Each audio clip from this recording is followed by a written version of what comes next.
আসসালামু আলাইকুম, কেমন আছেন সবাই? আজকে একদমই অন্যরকম একটি ভিডিও নিয়ে চলে আসলাম। আজকে আমাদের পার্সেলগুলো রেডি করার ভিডিও আমি আপনাদের সঙ্গে শেয়ার করতেছি। একটি অর্ডারের কাজ কমপ্লিট করতে অনেকগুলো ধাপ যেতে হয়, আর পার্সেল প্যাকেটিং হচ্ছে এর শেষ ধাপ।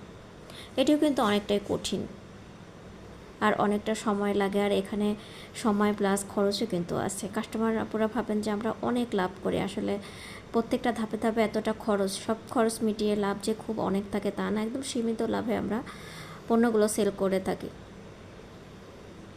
এই যে দেখুন, এইভাবে পার্সেলটা আমাদের প্যাকেটিং করতে হয়। পার্সেল প্যাকেটিং করতে আমাদের বড় যদি হয়ে থাকে সেখানে একটা বস্তার দরকার হয়, আবার একটা পলি দরকার হয়, এখানে কস্টিপ দরকার হয়, পিন আপ দরকার হয়, আর বেশি বড় হলে অনেক সময় আমরা সুই সুতা দিয়ে সেলাই করে থাকি।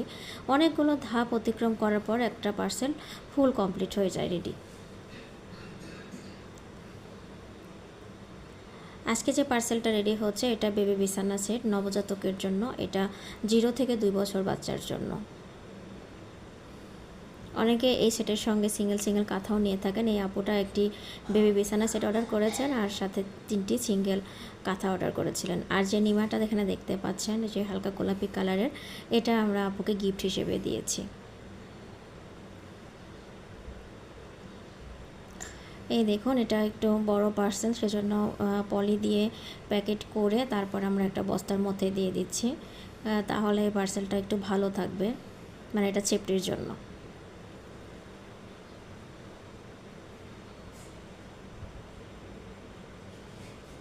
এই যে দেখতে পাচ্ছেন কস্টিপ,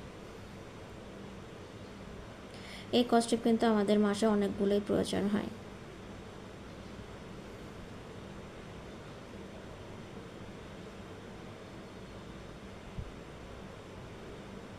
এই যে দেখুন,